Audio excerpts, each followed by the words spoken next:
Okay, hello everyone.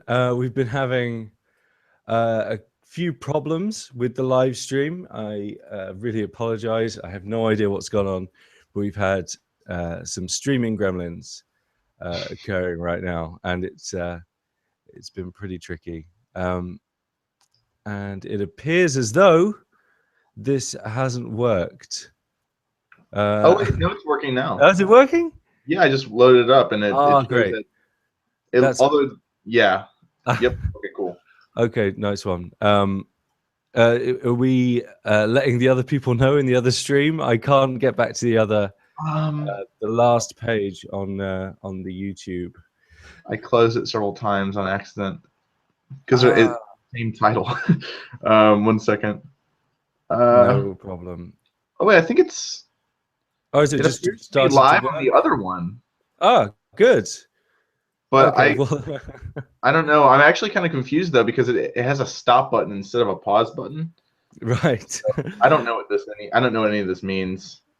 I'm just Uh, gonna do the new link though. Let me check if it's working. Let me. apologize. Yeah, it is Okay, cool. great. Nice one. Well, hey, everyone. Sorry for the lumpy intro. For whatever reason, we've been having some problems with the stream and all that. It's been the first time that's happened. It's quite unusual. But thank you, Andy, for linking the old stream. What a pain in the ass that is.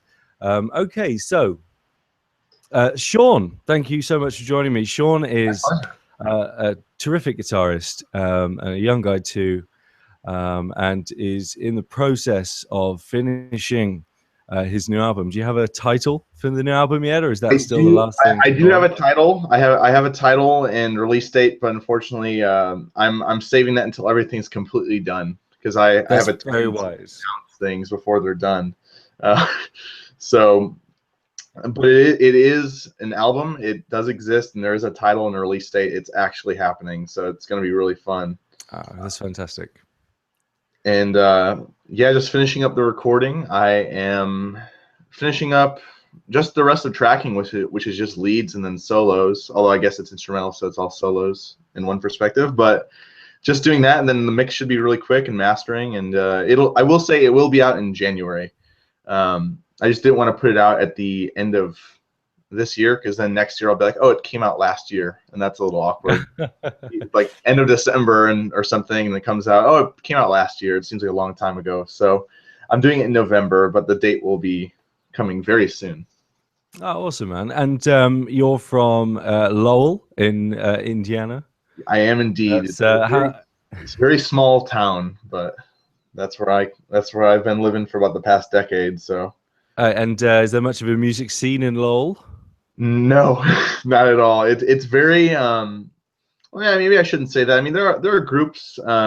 It's mostly I would say cover bands and just gigging like bar bands and whatnot. There's not much of an original scene, and for that reason, I haven't really done much live stuff with my solo stuff just because of that. Um, I've just decided to save it until an appropriate time. But it's it's not bad. It's very quiet. There's no not much of anything going on, which some people like, but it's fine. Yeah, cool, man. And so did you do the band thing at school, or did you have a band when you were even younger, or what's been your sort of way forward? I had a band. It was somewhat early on. I guess I had been playing about 2 or 3 years. It was kind of an acoustic based pop punk band, Oh, which if you cool. listen to my music now, you'd kind of be surprised, but that's, what I was really into a long time ago. And Right. Okay. Right. So I'm thinking that you might have been at the sort of influential age when bands like the emo thing came along, like Dashboard um, Confessional. I was never into that as much. It was more, there's this really great band that I think they're restarting now too, called The Starting Line. They have some really neat songs. And then a band that I still listen to now is Panic at the Disco. Their stuff's Sure. excellent for Yeah. pop stuff. But it was along those lines. And it was a lot of fun to do. And it was a really rewarding experience, not because, we weren't good, in my opinion. It was just like a typical, like, you're younger and you're doing music, but it was nice for me to go through the process of making an album and recording it, even back then by myself, and then having it online, like on iTunes and all that stuff at the age of 16. So that was really cool because I could see that it was all possible, and all just, all the resources are all available for you, and it just comes down to getting it done. So that's what I got from that. I also, learned a lot about how you have to approach, say, self-promotion, because I was pretty shameless. I mean, I would spam links to my band's page everywhere, and for that reason, we didn't get many people listening. So I learned more maybe what not to do, and that's sometimes more valuable.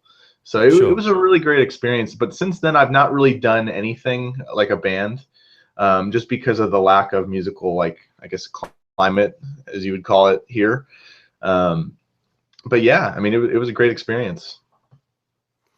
Cool, man. I mean, that's I think that's the thing. I think you touch on something really interesting as well, which is that in your sort of formative years, you have this wide open space to play with, the internet, and knowing that if you put something out there, you can reach a lot of people.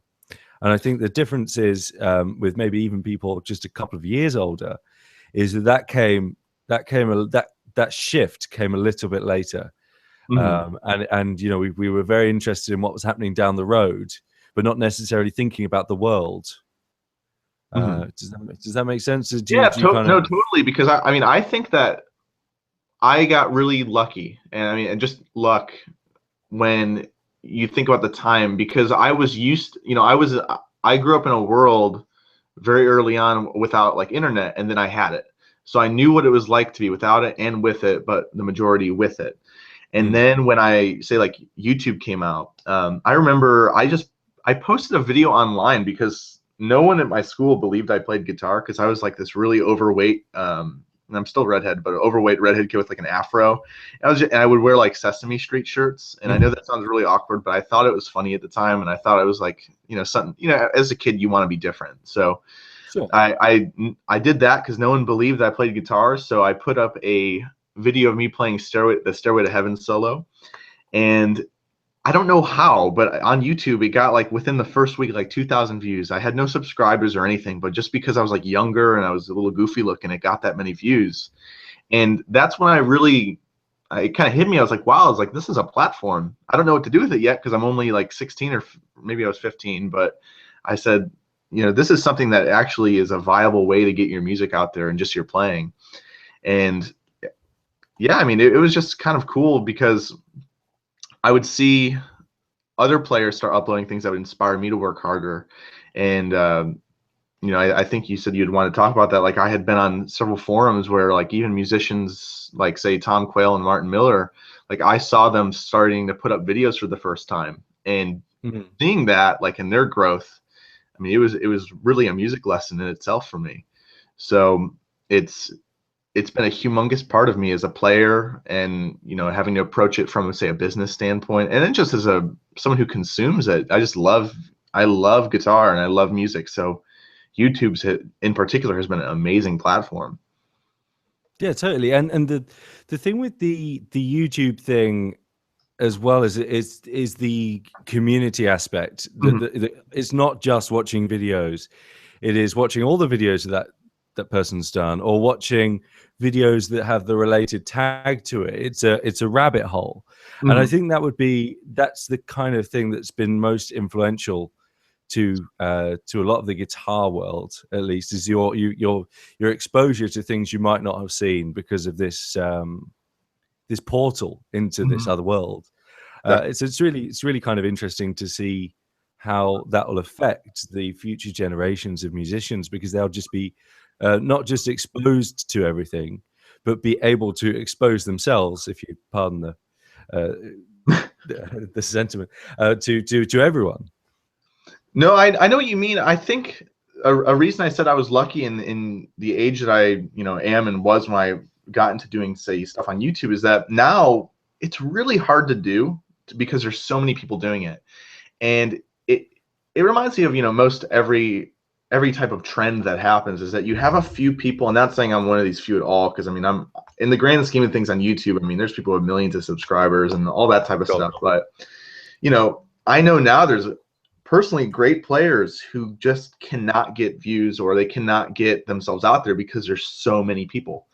And I think I believe you talked about this with Tom Quayle. It's like you scroll past and there's just so many videos you don't really want to watch them because of how many there are. So it's become helpful for some, but also hurtful for others because I think this is what I have to do music. I have to put myself on this medium, but at the same time, it's really hard now because of how oversaturated it is. So because of that, I think it can be confusing for younger players. I mean, I get messages all the time from guys that are trying, guys and gals, of course, but trying to get themselves out there and find a way to get heard. And the answer I kind of have to give is, well, I don't really know, but just try everything. And I feel like that maybe comes across as a bad answer, but that's really what everyone did, even with YouTube, is they just go, I don't know what I'm doing, but let's just try it.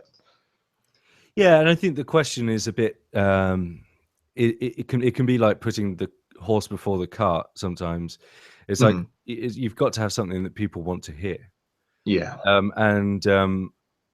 And that's often the bit that's missing. Some people want to be heard without having the thing that people want to hear, which is the wrong way around, I think. Well, so I don't know how to sort of deal with that ever, but that's kind of a common thing that I see. Well, I don't know why this has happened, but people forgot a lot about the whole entire fact that as a musician, you're supposed to make music. And, and that's not to be too negative. And there's a lot of great players and people whose their only passion is playing. And I was actually there at one point in time. I didn't really like writing music, and I get it. But I find it really strange that there's a lot of players out that, they have a lot of chops and they can, say, improvise over everything, but they've never written a song in their life. And then they wonder why no one really pays attention to them. And that's not saying that to do any of that stuff is wrong, but people, like the general public, in my opinion, they look for things that they can relate to.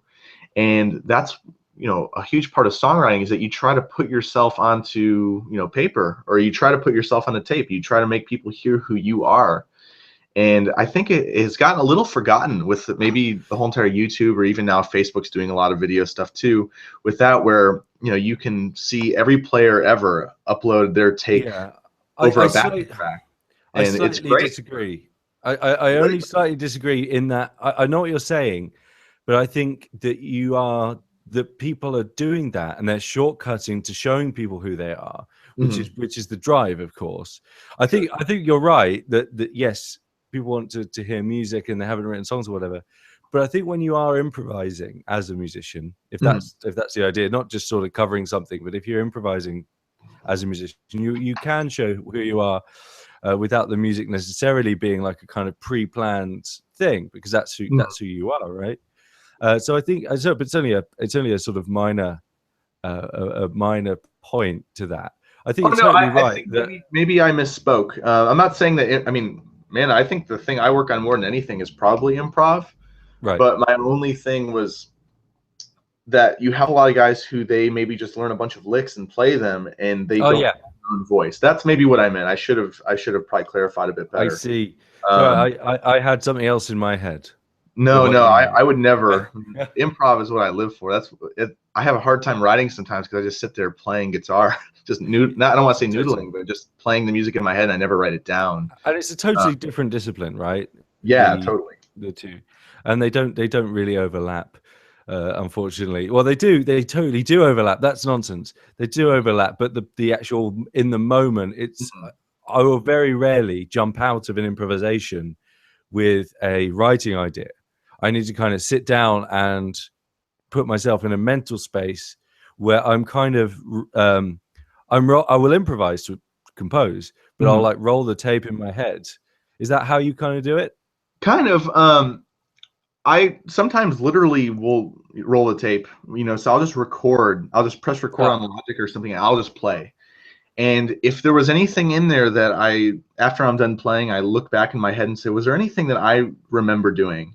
I'll roll back and I'll listen to it. And then maybe I'll build something from there. Or something that I very commonly do is I'll record a video on my phone and then watch back. And I think recently I had uploaded, so I guess I don't want to come across as hypocritical because I uploaded a video of me just improvising, but I did it against this one, I think it's called Emotive Ballad backing track. And I had filmed for a large duration of it. and I only uploaded an excerpt because I was, it was one of those days where just the notes weren't really coming out right.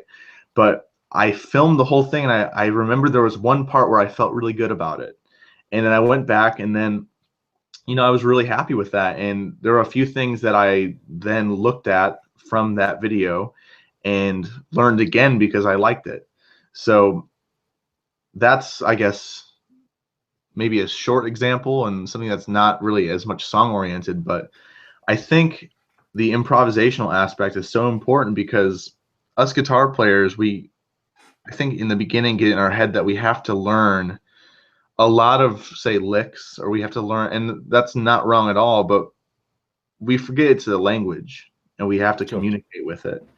And not saying that, I mean, I view licks as like phrases. So, and that's why a lot of people just call them phrases, but I view them as, in speaking, they're phrases that are commonly said or something that you say that is just part of your vocabulary no matter what. But to have that one-on-one connection with each note and be able to put yourself into it in the moment, I think that's one of the most important things you can do as a musician of any instrument.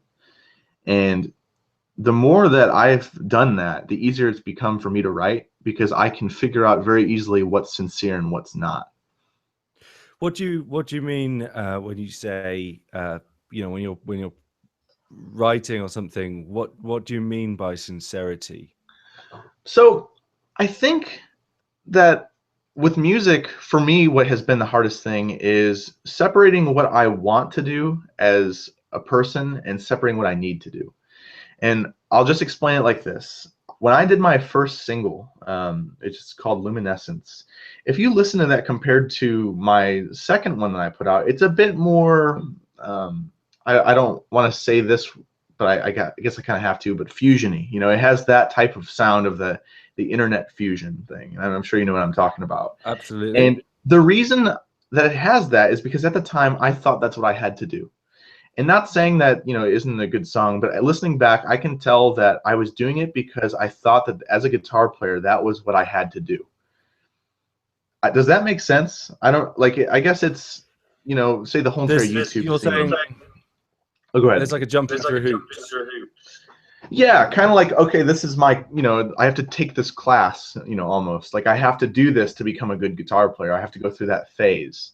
When really it wasn't necessarily what I was hearing in my head, because I have a lot of music from that time period that's on my computer that is completely different. But not to say, again, I don't want to misspeak or miscommunicate, like not saying that that's a bad thing to do at all, but for me, in my shoes, it wasn't sincere. I think maybe another way you could look at it is like there's a lot of guitar players who approach playing from a technique point because they want to play fast, and when they write music, it's to show how much they've practiced instead of it being what they want to communicate from the music in their head. Does that make sense? Yeah, no, it totally makes sense. And I think you touched on something about the fusion thing that just got me thinking there, which was that sometimes when you're writing, you are writing something that you want to write because it doesn't exist. Or that you want to write because you think you have something interesting to say in that space, which is a sincere thing. But there's also the writing which is from a little bit more from the heart. There's like the intellectual writing, which is sincere, but then there's the writing from the heart, which is sincere in a different way.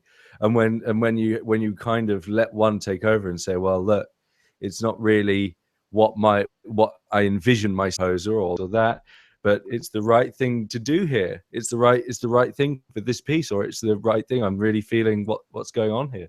There's no fancy chords. It's all triads. It's all, I think Pat Metheny's a good guy for that. When he's got these sort of really touching melodic triad type things, on acoustic guitar, when he's got these solo pieces that are just so simple harmonically, and then there's like the odd little sort of breakout moment where it becomes really beautiful and deep.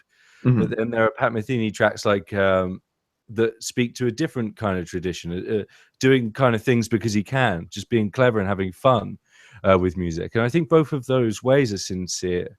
I think sincerity is an interesting word when it comes to writing. You made a good, you said something good, which you said having fun with it, which that's another aspect of writing that can be very, it's a fine line, because you can have a lot of fun and write something that's really, like you said, clever, or write something that for you it just makes you smile, but it can easily be miscommunicated to the, if it's to the wrong audience. And Right. all of this thinking about, okay, what's sincere, it's actually kind of what almost made me have writer's block well, it is what made me have writer's block for the longest time, because I was overthinking everything. And as an artist, I think that's a big danger. And we all run into it at one time or another, no matter with what, could be just with learning music theory or something like that, or learning technique. The overthinking aspect is, if you're careful, it can be very beneficial. But if you just, that's how your nature, which for me, I overthink most things, which is a danger. But it was very inhibiting. And that's why, with how I'm saying, I was trying to approach things with a bit more of a sincerity, where it's just in the moment from my head. Right. Maybe that's because, just for what I have to do. And I was not trying to say, and I would never say anyone doing anything else is not, touching to them. You have a lot of guitar players who all they do is shred. That's the shred genre, and that's cool for what that is. It's not trying to be anything else. And it's because they want to do that. But for myself as a player, that's probably been the biggest struggle, is figuring out what I really want to do. And I think I was talking about this on Facebook, that not only was it a musical journey for me, but it was a very much of a personal journey, because I had to Do you learn mean like, who I was at that moment. And I'm still, of course, learning every day who I am, because everyone changes, but figuring out what I wanted to accomplish with music. So I think if there's a word for songwriting and keeping sanity, it's maybe balance, yeah. and being conscious of that balance while not being too conscious. I don't know if that makes sense. No, it does make sense. It's kind of what you're thinking in the moment. Mm-hmm. But it's having the sort of front side of your brain working on the on whatever it needs to do, but having everything going on back in the sort of the subconscious realm, taking care of, not forgetting to breathe and not worrying about certain things. The more your subconscious is working in your music, I think the better it is. Definitely. And I think that comes with time for every player. A good thing, I think, that every musician, every guitar player, just name it, everyone should be aware of, is that everyone has a thing that caters more for them, or I should say, they have a natural inclination towards certain things. Not saying that anyone's natural to anything, but like for me, I've always been more prone for melody than I have been for harmony. And because of that, I have an easier time writing melodies than I do writing, for lack of a better term, interesting harmonies. Stuff that isn't just, I think, you said just plain triads. And with learning, I've had to do more work with that than maybe someone who has naturally, like, here's an example. Have you heard Jacob Collier's music? Yes. His stuff is madness. I mean, at his age, I was struggling through Led Zeppelin songs. But it doesn't, and that's not to say it's better or worse, but it's the self-judging of that can be harmful, because you might have a player, like, just speaking from my own experience, who I would write melodies I really liked, but I'd get discouraged because I thought I wasn't being clever enough with the harmony or the rhythm. And that hurt me, because I threw away melodies that I should have kept. But out of self-judging and, criticism, it harmed me. So if there's anyone listening who's struggling with that as a player or a composer, there's like one thing that you are not happy with, or only one thing that you can do, it's okay. It gets better, because it really. What? Yeah. Sorry, that's fascinating. Right. Okay. I have two follow-up questions to what you just said. Sure. Right. One of which is, when you write, how much do you imagine the audience? And number two is, well, no, just deal with that one, because I think number two is a different thing, and I want you to sort of to spend some time on the. So when you say, do I imagine the audience, do you mean, do I imagine myself standing on a stage playing to an audience, or do I think about who it's going to? No, I think that I'm asking this. I'll say it a little bit sort of longer Okay. because I think it's a bit of an odd question. When you sit and write music and you're working or produce or any part of the creative process, do you model yourself in your ideal listener's shoes and think about what they would think about it while you're writing?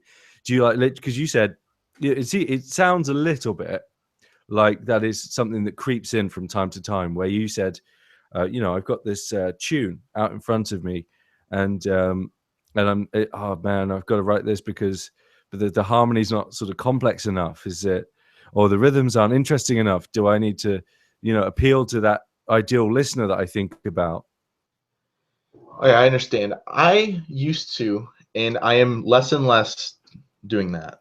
I think as an artist, it is kind of on the fine line between self-doubt and narcissism. I saw that quote somewhere. I really like that, because you have to do what feels right for you, no matter what. But you also have to question things enough to step back and say, okay, is this good from my point of view? So if there is a point of view I put myself in now, it is as myself as a listener. I think that, from a philosophical level, I think in the way of, we're here to expand, say, what is here. So we're here to add in, or to add to, say, what is here in this world. So in music, I want to listen to music that no one else has made. So I want to listen for something that I've been looking for that I have not found yet.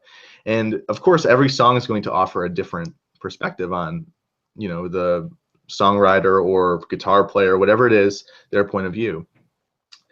So I think that at the beginning of writing, for me, like me starting to write music, I was almost exclusively in my ideal audience's shoes.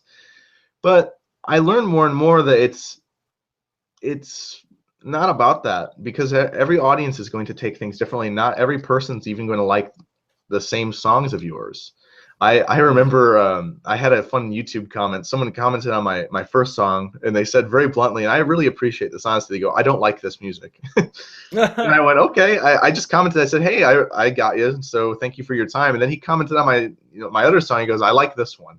I went, okay, cool. So there's people who like both of them, and why would you care what that douchebag thinks? well, no, I wouldn't say that. He didn't. He has an opinion, and I mean, we all have opinions, and I think it's important to remember that. If someone says to me, "I don't really like this music," I don't take that for anything more than what they said. Now, did they mean more? Perhaps, but there's a lot of music I don't like, and if someone's anonymous, I mean, we know how the internet is. There's trolls. That's it. So that's it. It's just unsolicited opinion. Sure, and uninformed, unsolicited opinion. If you play live, I mean, if you mess up a note and you see an audience member make a weird face, I mean, it's not anything personal. It's just that's how they react. And it is personal if it's me in the audience, by the way. Anyone watching, if I pull a face, that's personal. But you know what I mean, though? I mean, if someone doesn't like your music, it's not that they don't like you. They just don't like your song, and that's okay. I know people who don't like the Beatles, and I mean, that's unfathomable to me, but it's okay. I don't mind that. That's just how life is. But they wouldn't seek out Paul McCartney and go, "I don't like you." True. But at the same time, I think the internet has spawned this generation of critics. I saw something, actually. I don't know if you saw this appear on Facebook. I'll find it and send it to you, but it was quite funny. It said the internet music criticism starter kit, and it showed like all of these things. It was really entertaining. If anyone's listening, just look it up. I had a good laugh about it. But people, they want to give their opinions because they want to be heard, and it maybe doesn't stem from just the fact that they're a troll. Maybe that they just don't have anyone to talk to, and they want to say anything they can. I try not to look at things from too negative a perspective, because everyone has their own life to live, and their own problems, and their own success in their life, and they deal with it in different ways. Yeah, it's not their fault. Yeah, it's maybe not their fault. I mean, there are some people who just, they really don't like, they might just be a total troll and they might not like you, and that's okay. But it's not anything personal. So if someone comments on my stuff, if someone even listening right now is about to comment on my stuff, I don't like this song, that's fine. But if you say this song, sucks and you suck and I hate you, it's like, that's a little too far. But there's a comment section for a reason. I think that it, both negative and good, can be helpful. I agree. But I think if you're going to say I don't like this song on a comment, it's like you really have to not like a song to expend the energy to say you don't like it. At least it's honest. I'd rather have 10 people tell me they don't like my music than those same people say, hey, I like it, and then they walk away telling their friends they don't really like my music. It's like, I'm myself a very honest person. I mean, I'm careful in that honesty because that can come off in many wrong ways, like such as a YouTube comment section. But if your whole entire fan base, or say, I don't even want to say fan base, say if people watching your videos, it's all people who don't like you, but they're nice, that doesn't really help you out. Yeah. So if, like, say you're a YouTuber, let's say not even a musician, let's just say you make video game videos and your audio is really messed up on a video and you're not aware of it, and your whole entire audience is a bunch of nice guys and they say, hey, great job, it sounded great. Like, say the microphone audio, I could hear you loud and clear. And in reality it's not, then that's not really helpful. But at the same time, maybe that is going against itself, because I said, it's important to think about yourself as an artist and do what you want to do. But if you know that what you're putting out, people don't like it, then maybe it's just a reason to look at yourself and say, okay, what am I doing and how could I do it better? Not a self, deprecation, like I suck and I'm never going to put anything out again. But it's just, everyone can improve in every way. And there's no reason that anyone should take negative criticism in a very personal way like that. Because even if someone's most negative they could be, there might be something helpful in there. Maybe not, but maybe. I agree with you totally. And I just think it doesn't mean that the person who just said the negative thing, it wasn't a douchebag. At that point, it's a behavioral thing. It's like what yes, there's value in negative criticism or negative feedback. There's always value in that, but there's the it doesn't make you a better person to give it, and it's especially if it's unsolicited. If you walk up to someone and say, excuse me, I don't like your tie, see you later. That makes you a douchebag. No, for sure. And maybe that's, maybe now what we're seeing is the start of the two cultures, which is the internet and real life. And I think that's very sad. But, the whole entire internet and, I can't even say it. I'm not good with words. In case anyone hasn't been able to tell, I'm very sorry. I spend more time playing guitar than I do speaking. But when people are anonymous, it gives them security and that they can say whatever they want and it's on their mind. And that's okay, because that is just, they can do that. No one's going to come to their house and stop them. But that's what would stop them, is if someone knew who they were. I have not really seen many trolling comments from people on the internet who use their real name. And that's okay. I guess I try to put a positive spin on anything, because anything can be taken negatively too, So if there's anyone listening who's doing music or playing to, just take it for what it is. Have fun. And if you put something online that gets a bunch of dislikes, I have people dislike my stuff all the time, and that's okay. It's there. There's a thumbs down button there for a reason. That's not your problem. That's theirs. So yeah, you're totally that's how right. I look at it. Yeah, I agree. The dislike button is nice though. I quite like the dislike button.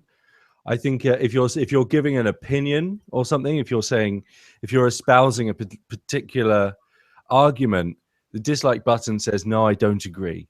And I think that's a very different thing, because that's to do with discourse. But when it's creativity, you're putting up music and someone saying, well, no, I disagree is different to I don't like this. But the dislike button is actually okay for using that. But I don't know why you would. I think it's a bad waste of energy. Yeah, I agree. And I learned something too, which is most of the guys out there who are really doing the thing, and I say the thing on purpose because it could be music, Sure. it could be painting, whatever it is. They're doing. The people who are actually doing things spend far less time thinking about what other people do than those who don't do. And I mean, I think if you just keep that in mind, then it's okay. Because if someone's hating on you, you don't have to worry because they're probably not ever going to bother you in the real life. They're never going to be playing a gig with you because they're probably not playing gigs. Like that negativity comes from somewhere, and that's my point. And I'm not trying to, make too light of it because I think it can be a serious thing, but it's just important to remember just keep doing what you're doing and don't stop for anyone. That's Mm. really how anyone gets to where they want to be is they just don't the only obstacle they allow is themselves, and once you get over that you can do anything you want. Yeah, that's a really interesting idea, actually. I think what you kind of touched on a little bit is how much you put yourself in context, how much you put yourself in a context of audience, and what's come before and what you think's coming after, and and all the what other people are doing. You know, Mhm. do you feel that you put yourself in a kind of context or not, or I don't know. I don't know. I mean, these days I'm more thinking about what's right for me to do that will benefit as many people as I can. Like when I'm putting my album out, I'm not doing it to compete with anyone. I'm not doing it to become the most viewed person. I'm doing it because I know I need to do it I need to express myself. Just that's my personal need to do. And I'm flattered that people are going to listen and I have an audience. I mean, that means the world to me. But at the same time, I don't try to think too much about it because it kind of ruins it. If you think too much about, and I'm not, of course, say we had spoken about marketing in a previous conversation. That's a different side of it. But as an artist, I don't try to think too much about it. I just do it, and I think the more I aim for that, just the just do it goal, the more I get done in a more efficient amount of time. That's So fascinating. So you don't think, oh, I need to get, I need to make sure this track gets like some sort of big lick in it because otherwise it's not as good as Guthrie Govan's that was left a thought, calf. that is a thought I had one time at one point in time, and I think it's fine to be there, but I don't know. I don't think about that because if you listen to interview, and I'm sure you have. I mean, I'm a total guitar nerd. I love, that's how I found your stuff was the neck profile. I mean, I love people talking about guitar or any musicians, of course. But when they talk about in interviews about artistry and being a musician, they always talk about being yourself and not worrying about anything else. And when I was younger, I thought that was a load of BS. I thought it was like the typical like, hey, this is what I have to say, and this is how I appeal publicly. But I really just think it's the truth is that you have to worry about you and worry about how you want to be as a person, and then everything falls into place. I think the internet Right. especially has made it far too complicated in that way because we can give as much information as we want. We can do as many things as we want to do. It's almost limitless, and that can sometimes be hurtful as compared to the older days where your way of getting stuff out was purely just making music and then putting it on a record and then getting that record, published by a record company. And that's how people found out about you. It wasn't by doing a viral video. Hmm. So that overthinking process and putting yourself into a context, I'm not saying it's not good either, because, there's plenty of situations where that could be helpful, say in, marketing or branding, and which is stuff we all have to do independently these days. But as an artist and a creator, you have to worry about you, because if you're trying to make stuff for other people, you're only going to appeal to that one person as compared to maybe a whole audience of people. But I'm not saying I'm right or wrong here either. That's my perspective, and I might change in the future too. Yeah, it's an interesting one. I come from a different a different school of thought on that issue. Okay. I What's your I what's, re- what's your perspective on it? but I just think when I write, um, I try to think about where it sits, where where it sits within the sort of context of what I'm doing. So just in terms of, um, maybe I shouldn't. Maybe I shouldn't. I'll put that out there. But I do think, well, those guys are doing this, or Benjamin Britten already did that, or someone did this already, or maybe what the world needs right now is something like this, or I really want this music to exist. I don't think anyone's done it yet. I think that's those kind of things enter into my headspace a lot of the time when I'm working on new music. For sure. Well, I think also, I mean, if someone's even done something, that's okay. If you go, oh, someone's done this before, but if you say, I'm going to do it in my own way, that's what counts. It's not like, oh, Guthrie did this tapping lick in fives, and I need to do that same type of lick to impress my guitar fans. It's not about that. It's like, oh, I like that sound, and maybe it's because of someone else doing it, and you go, I'm going to do that too. Yeah, that's perfectly fine. I think that's okay. And there's tons of music that came out because of that. I mean, when Van Halen, I wasn't alive for this, but when Van Halen burst onto the scene, there were a lot of guys who made amazing music who were doing things similar to that, and that's okay. But then there were people who tried to copy it, and then no one cared, because you have to still be your own person. I mean, we all can buy clothes from the same store, but we have to wear them differently. If you're just trying to look like someone else, no one's going to notice you. But if you are picking up clothes and you're going, oh, I'm going to wear this hat in a different way, and oh, my friend has that shirt, but you know what I'm going to do? I'm going to wear it backwards. I know that's a silly analogy. But that's great. I love it. But that's what counts. And there's this, you talked about this in a previous neck profile, which anyone watching, please listen to the other ones. They are filled with so much amazing stuff. Thank you. But the internet right now is a place where you can edit anything and put it online. And because of that, everyone thinks that there's this bar that you have to beat, and I don't think that it exists. The fastest guitar players have already been existing for, I mean, I have not heard any guitar players hit, Sean Lane's level of speed. So what's the point in trying that? Why not try to do your own version of that, if anything? Or, I mean, you name it. There's a player who's done everything that's possible, but what makes it different is how you do it, not what you do. Yeah, exactly. Yeah, totally. I think that's a really important point for people, even improvisers, to remember the idea that there is no matter what you do, there will always be a trace of you in there. Like you don't have to intend it. Even there's going to be some little thing that exists within your history that's going to sort of expose itself in your music. Definitely.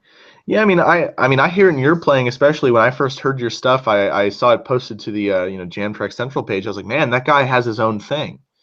And it was in your vibrato, and it really inspired me to work on my vibrato more. I told you that before, and yeah, that's honest. Blown away. Thank you so much, man. Every player has something to offer, and I mean, I teach all on Skype, which is really neat for me because not to plug my lessons or anything, but I love teaching people from all the way all parts in the world, because everyone has a far different perspective than maybe if they're in the same town. Like I remember I was talking to one of my students who's in Sweden about just after a lesson about politics, and I know that sounds weird, but I just love learning things about the world and about people. So even in teaching musicians from different parts of the world who their ears are maybe more used to certain things than say here in the United States, it's something. I mean, it's valuable. It really is. I mean, I steal licks from students all the time, and I'm not ashamed to say that. And it's not because not saying I'm at any level or any other person's at their level, but everyone has something to offer. And once you remember that, then suddenly all of the context of what music is, it really opens up, and you go, okay, it's just a language, and everyone's having a different conversation. So. I love pop music. I love, old country music, even, well, newer country music. I've yet to find anything that I really dig, but I'm sure it's out there. Lately I've been, listening nonstop to gypsy jazz. I am in love with the sound of that, but it's not because I'm listening to anything for, say, chops. I'm not listening for complex harmony. I'm not, interested in the fastest guitar player. I'm listening because even every different performance of the same song by the same artist is going to give you a different level of emotional expression. And I think it's just important to listen with open ears with all of that. So that's just kind of my perspective on it. I mean, I come from a background where my father is a guitar player, and he's been playing since he was 14, and he's about to be 55. So I've always grown up around music, and I've heard a lot of various styles of music within that. And then, just with guitar and music, I've not really had any formal education, which, I mean, I would like to, but I just haven't. So I've always just found my own way with it and used my ears to decide what do I want to pursue. So I like to just tell people I'm personally, as an artist, in the pursuit of sound, and that sound is something that I'm still looking for, but I'm getting closer to every day. But there's a good Guthrie quote, which is that we're all racing towards a finish line that's racing the opposite way and twice the speed. So it's all a journey, and I think if we remember that, music becomes far more simple and far more emotional and full of spirit and heart. But that's just me. No, I agree, and I think there's a lot of different ways you can wrap that all up as well. I disagree that not with you, but with some people that say that music is they talk about music like a flower, like a flowery spiritual entity, but it takes away kind of that actually ugly music can be beautiful too. Yeah, Like art, it's like some modern art is very ugly and some people don't like it. Well, that's that person's expression, idea, concept, whatever. It's but it exists, so we can look at it and talk about it and think. Music can do all sorts of things. It can provoke. It can make people. It can remind people of times and places. It can do all these kind of amazing things, and that's kind of why I think I engage with composition at all. Do you find that that kind of thing is almost like you're talking to history? Definitely. I want just one point to make about what you last said about, there's some music that's like avant-garde that people think is like ugly while other people feel beautiful.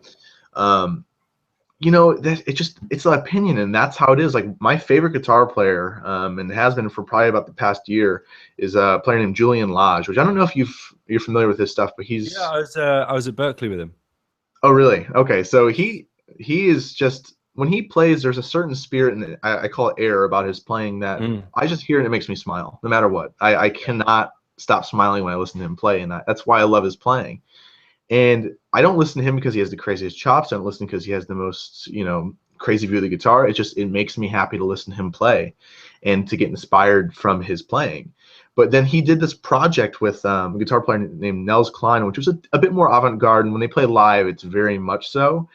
And the comments on some of this stuff was ridiculous. But at the same time, it doesn't matter what other people think.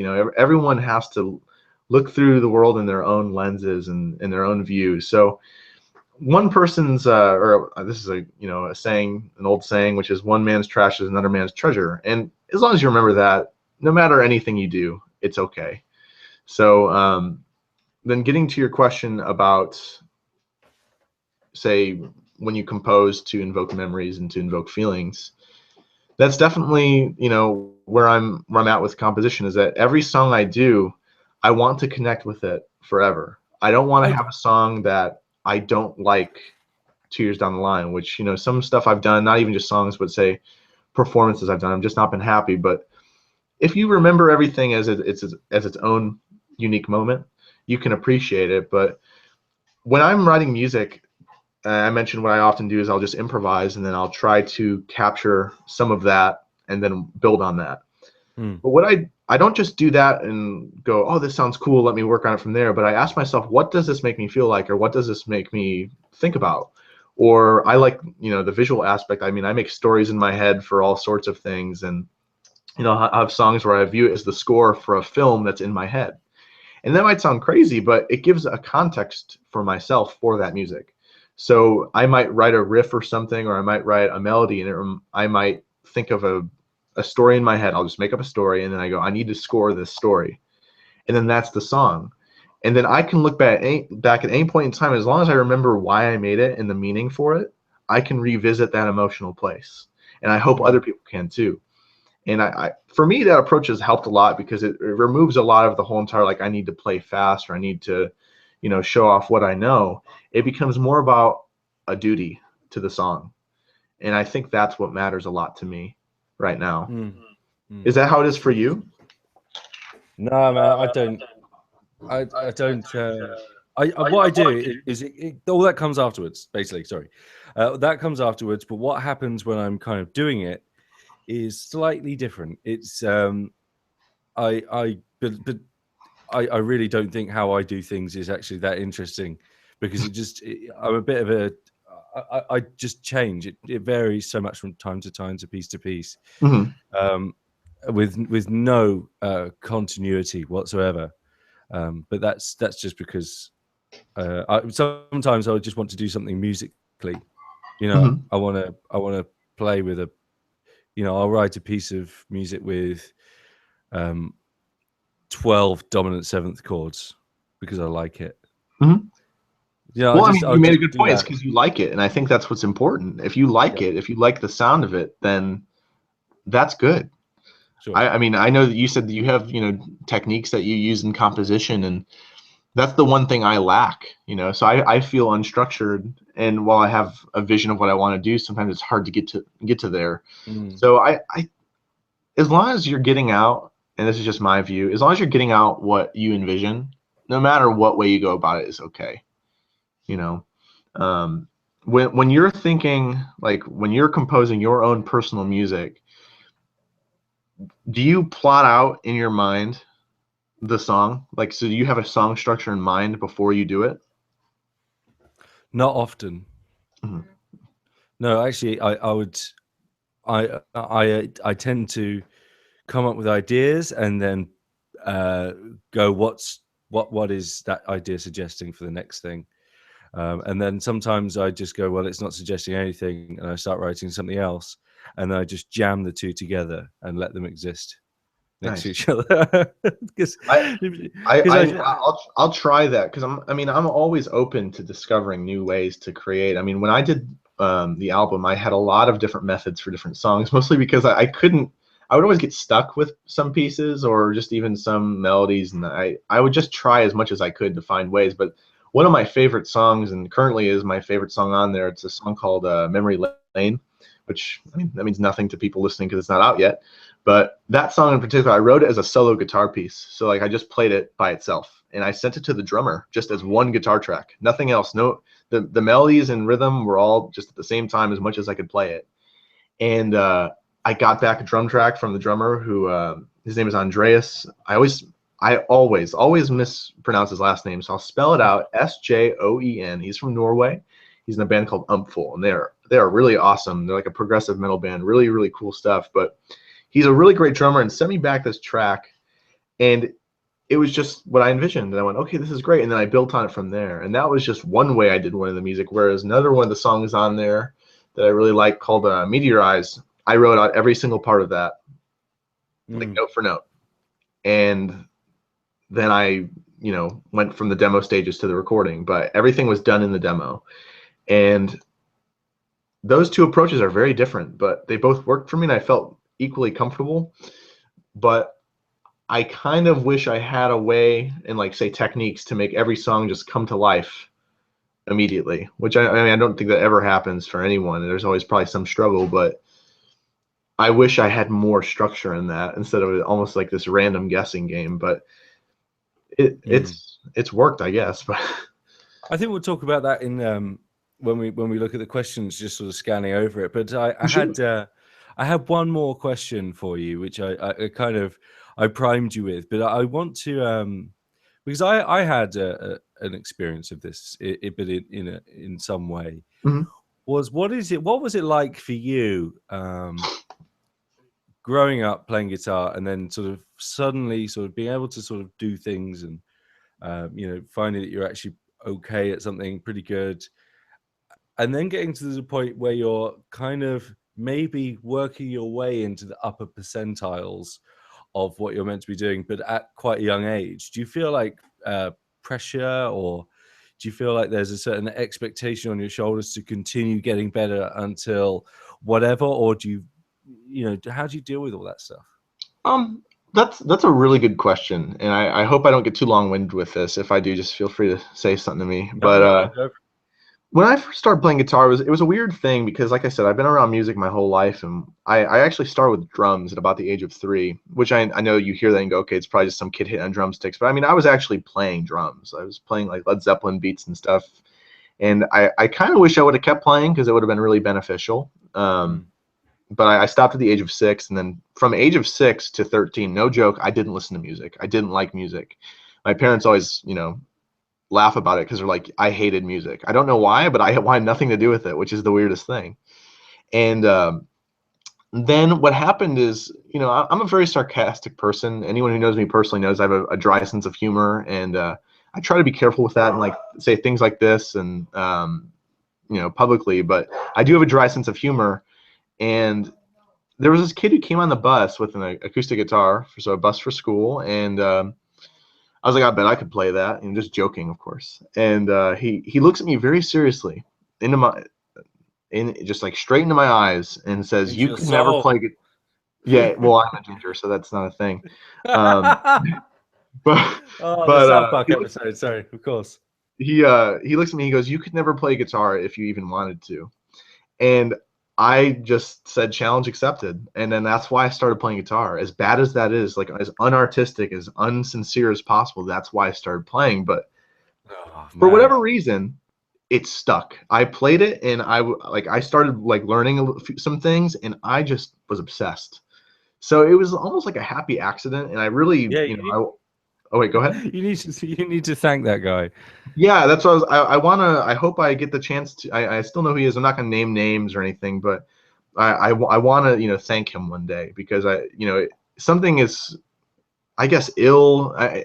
Well, actually, let me say this too. Is I found out years later that he was just kidding because he's like, hey, remember that one time I teased you about guitar? And he's like, funny, it's kind of funny that you ended up playing. And I didn't say anything in response because I didn't really know how to react. But I hope I do get the chance to say thank you to him one day because it's just funny how life works. But I had to work very hard, and nothing really came easy for me. I'd say the only thing that kind of came easier than others was maybe timing. I've never really had to work too much on, groove or timing just because I started out in drums and maybe as a young kid that did something to me, but it also could just be I was around music. I'm not of the belief at all that people are born with like talents or anything. That'd be cool though, right? But that's not how I view it, and that's not how it happened for me. But as I started working on things, it was really slow at the beginning. I would, learn some songs. Like I really liked some Black Sabbath stuff. The first song I learned was "Crazy Train" by Ozzy Osbourne. I got into Rush. Then I learned a bunch of Green Day songs, which that was probably useful for like down picking. Yeah.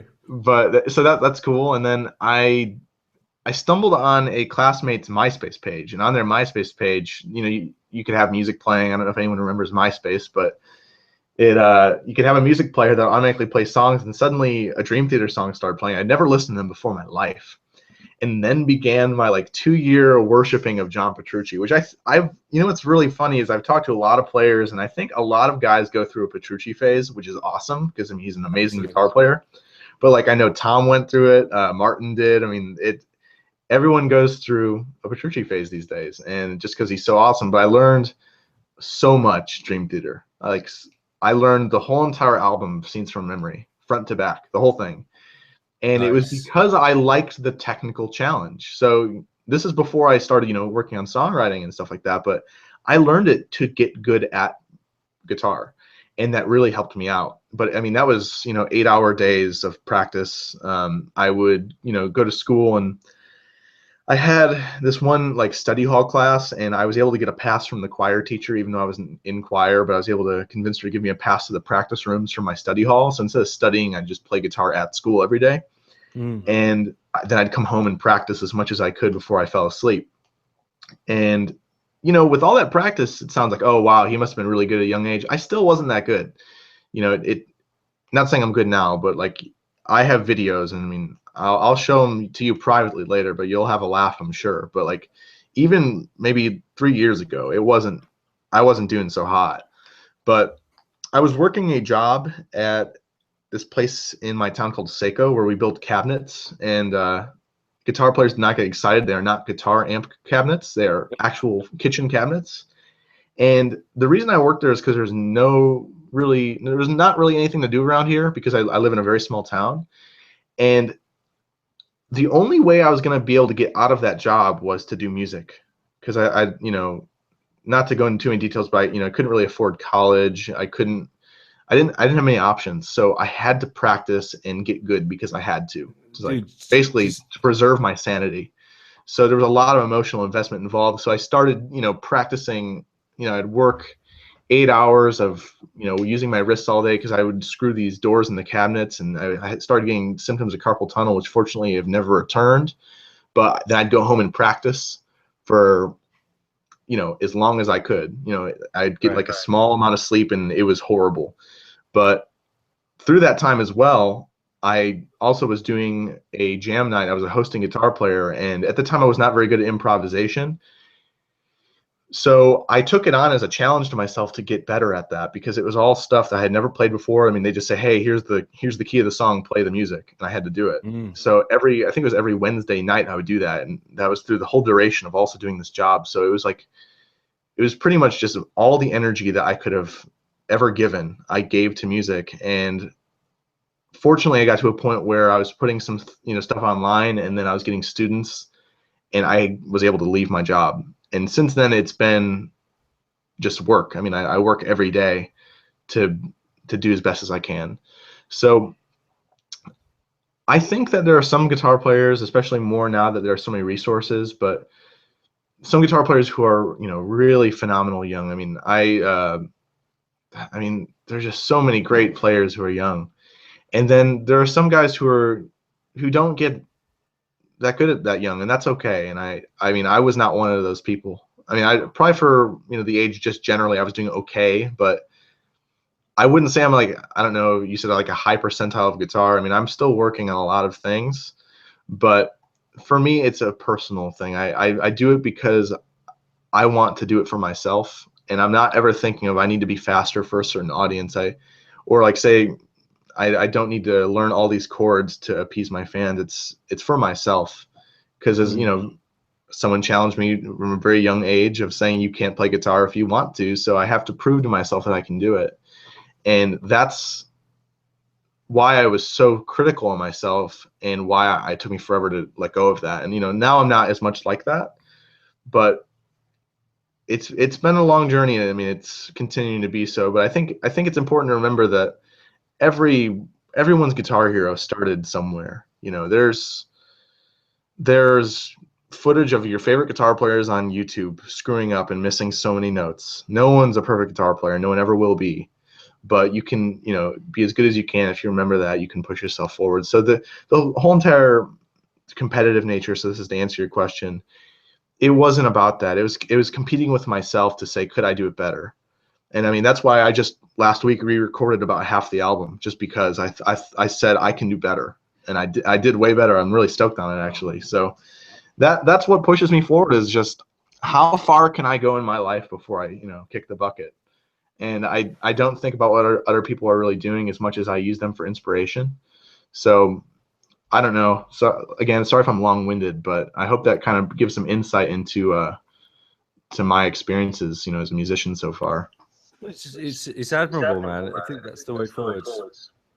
Just to have that clear vision. It just, everyone has their reasons for playing, and everyone has their reasons. I mean, there's guitar players out there who they only play guitar so they can play their favorite songs, and that's amazing. I think that's so cool when someone can. I mean, I'm more flattered than I can even express when I've seen some people cover some of the stuff I've done, and it means the world to me, because what I've poured my heart and soul into, someone else can appreciate. So any guitar player doing anything, even if it's learning songs in their bedroom, and they never want a gig, they never want to write their own songs, that is okay. But it's just important to remember, music is a form of art, and art is expression, and expression is making what you do into a language.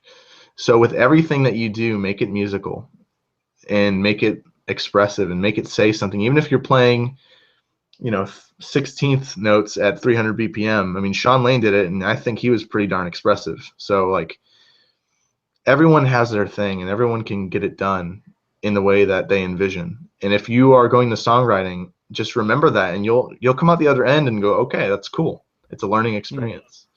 So Cool, man. again, sorry for long-winded stuff, but That's so good, man. We should probably go on to some of these questions. sure, yeah. I mean, it's The- cool. There's a decent amount of them too. This is fun. yes. So I'll just go to the top Okay. and then drag down. So I think this is one of the most.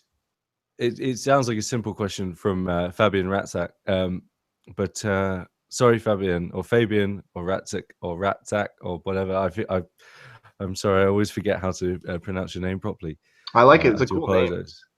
He's a very cool guitar player, man. Oh, He's really? I'll wicked. check them out. Let me write them down. It says, how long did it take to write the album? And All right, will so you go on tour or clinic with your album with the band set up? sure. So how long it took to write the album? Okay, so I guess there's a few ways you can look at it, which is the songs that are on there. How long was it from the first one to the last one? So I'll take that one first. So I re-recorded the first single I did because I wanted to hear it with real drums. I originally used Superior Drummer, which is an amazing program, but there is nothing like an actual drummer interpreting your music. So I wanted to hear that. So that came out and was written in a week, actually. So September 2013. And then the last song I wrote was, let me look at my chart here. The last song I wrote was in May of this year. So it took about 1.5 years. I've been trying to write an album or an EP or whatever I was, telling people a long time ago for many, many more years than that. But that's what the album consists of. It's about 1.5 years of work. Will I do a tour or clinic? I would love to. Touring costs a lot of money, and I mean, this is my debut album, so I don't know if I'm going to be able to justify those costs just yet. I would love to do clinics. That word has been brought up several times with, say, like Tom Anderson, but it just comes down to logistics and doing it. So we'll see. I'd love to. I mean, I love traveling like so much. I know this is like a side topic, but I did funnily enough, I did a tour with this one metal band, like playing 7 strings and drop G, which if anyone's heard my music, they're like, what? But I did it because I wanted to see if I like touring. And it was so much fun. Even the music, I didn't really connect with it personally, but man, was it fun. So I would love to do that. And Definitely a good thing to do. Yeah, with a band setup, absolutely, I'd love to do that. There's nothing like playing live with musicians. I mean, the backing track thing, I'm going to be doing that at NAMM. That's cool. And that's fine, but playing live is going to be really fun. And I'm going to be going live with my music in March. I'm actually moving to the state of Colorado and to the city of Colorado Springs in March. And one of my closest friends, actually probably just my closest friend, hi Joel. He's a phenomenal guitar player, like one of the best guitar players I know. And I don't believe you. I really I'm gonna have to look this guy up. Well, okay, I don't so believe you. part. He doesn't have anything online, but he's an amazing guitar player. So there will be stuff. I'm convincing him to put stuff out online, but I've known him for years. He's an incredible talent. I mean, the first thing I heard from him when I met him in person over the summer was he just did this vibrato from the 15th to the 17th fret, and man, it sounded like I was in the 80s. It was just beautiful. It was amazing. Oh, nice one. And he'll be getting stuff do. online because I'm going to force him to do that because he's too good for the world not to know. Yeah, so he's actually being an asshole. He's actually at the chat at the bottom here. Cool, right. So he's going to be playing guitar with me, and then I'm going to be assembling a live band, and I'm really looking forward to that. I really, really am, because it's been I mean, I've not played my solo music live before, so like with a band, so it's just going to be a lot of fun. So that's the answer to that question.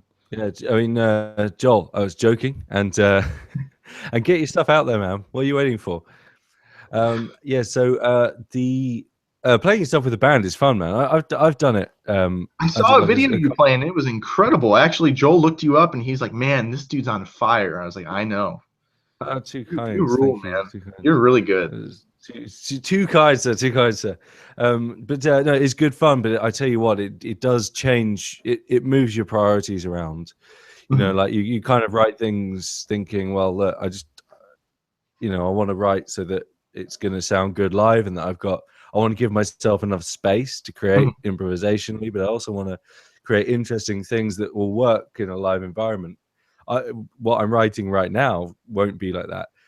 but it's because I'm not thinking about a live environment anymore. I'm thinking about creating a story pattern. Let me ask though, would you do the back like live tracks playing over and behind you? I'm not saying like, you know, you can mime your guitar parts, but like say if you had like orchestra stuff, would you be opposed to that coming through like a PA or something like that? Oh no, we did that for the keyboards and the some like percussion stuff. Mhm. I like playing to track actually. Cool. Yeah, that's But the approach I'm taking. So I just didn't know if you were going to be doing that too. That it's really cool that it can be done these days. yeah, it's such a liberating experience. But the sort of playing over backing track thing is a different thing, and you know what? The people who can play over backing tracks are normally better improvisers in bands, in my experience. I find that I can't actually really play over a backing track because it's harder than playing with a band because it doesn't move with you. Yeah, absolutely. Whereas in a dynamic environment, you know, the drummer's going to hear, oh, the guitarist just like brought it right down. I'm going to bring it right down, you know, and there's a kind of sensitivity to what you're doing. And I've always worked in that way. Whereas, you know, I don't think doing a backing track will work as well with that. You know, it's just a weird. No, I got I don't know if I want to do the NAMM sort of backing track thing. I'm not saying it's like not for everyone. I think with your music it would work. I think it yeah. would work really well. But like for me, I just don't have that sort of repertoire. Yeah, it's really weird, and I mean, like I said, I live in the middle of nowhere, so I've become more used to playing with backing tracks than I feel comfortable saying. You know, I play with more backing tracks than I play with people, which I really don't like, and I'd love to change. But you know, I'm writing more music now, and I have been thinking about like I want to write somewhere down the line, like write an album that's just drums, guitar, and bass, just like a trio thing, and then you know do something that's maybe just acoustic. You know, I'm thinking about different mediums of expression. And you're right. I mean, the doing say with a PA can be very liberating. So it'll be interesting. I hope people like my stuff live. It'll be the first time taking it, so the reaction, of course, will be different than someone just hearing it off of their computer speakers or something. But we'll see, I guess. Well, I'm about 90% certain that I'm going to NAMM, which is nice, and I'll hopefully see you there. Of course, we have to hang. Do you drink at all? I do drink. I will have to buy you. I will buy you a beer. I will buy you a beer back. It is on tape, so you have to do it. We'll get into this vicious cycle where we're both buying each other beers. Perfect. It'll be great. Yeah, absolutely. No, it's going to be wicked, man. I honestly can't wait. It's right up my street. I look forward to touching lots of guitar instruments and things. That'd be lovely. Yes. Anyway, sorry. Less nonsense talk from me, and more questions. What's your approach for improvisation? What should I do, and should not when I'm creating my own project band music? Okay. Do you mind if I just quickly take the lead on this one? Sure. And maybe you could sort of comment.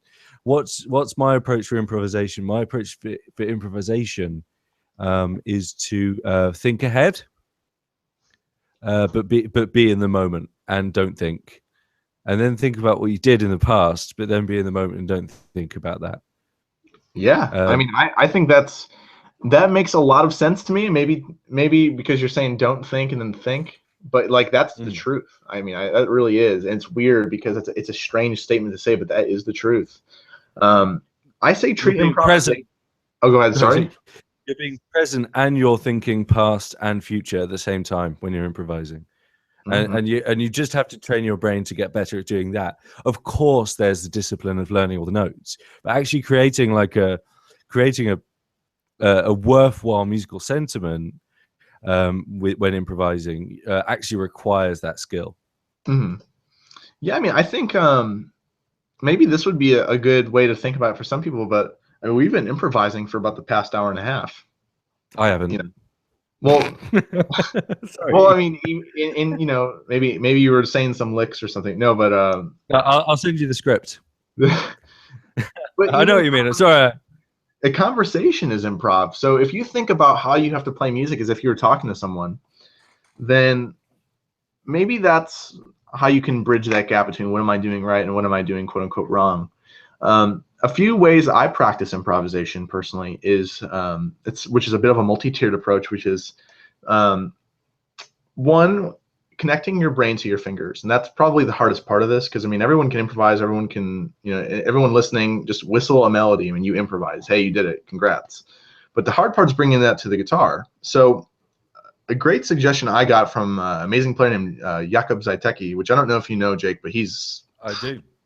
ridiculous. But I asked him about improv because he has some really neat improvisational playing. It's really, I mean, he has talk about your own voice on the guitar. That guy has it.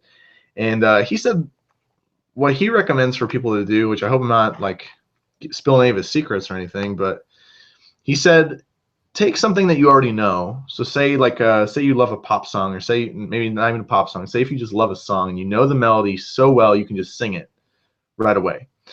Well, that's in your head, right? So put on the song, and without practicing it ever, or not even knowing what key it's in, maybe on the fretboard, or what position to play anything on, what finger or what pick stroke to start, just play it. Play what's in your head and work on it. And if you can't, you need to work on doing it.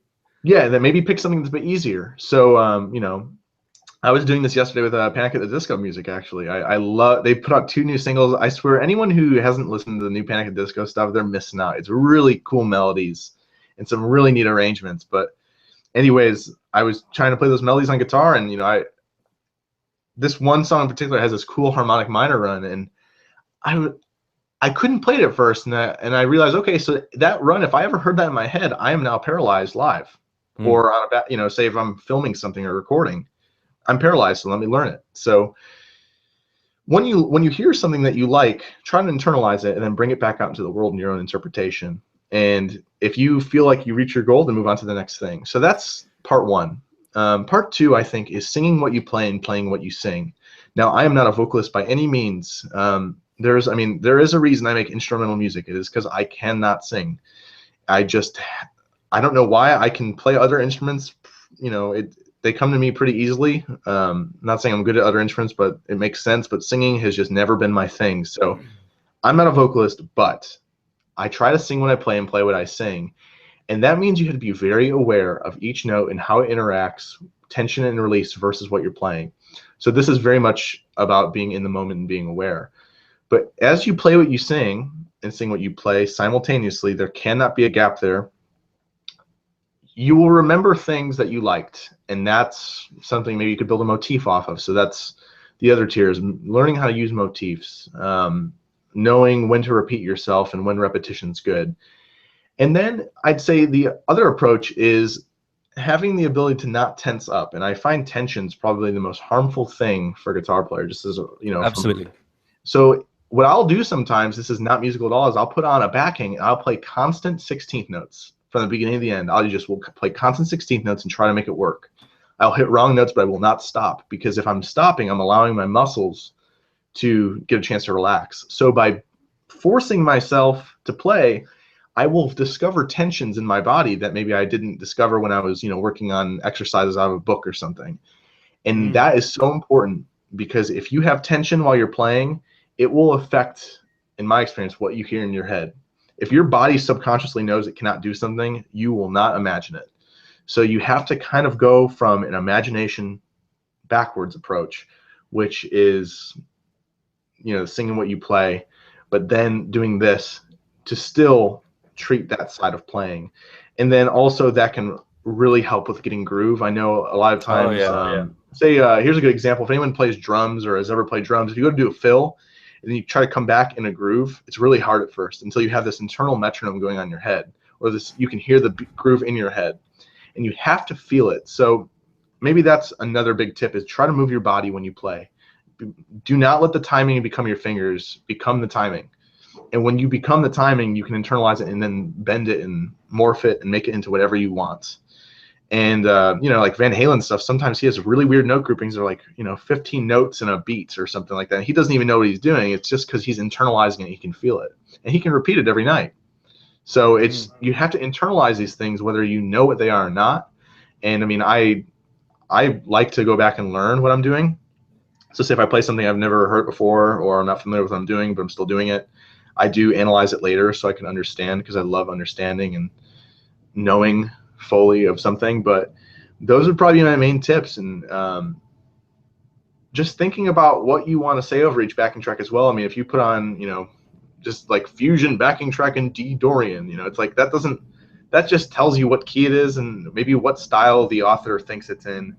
But listen to it and ask yourself, what do I feel like playing over this? What does it remind me of? And how can I emote over it? So those would be my tips.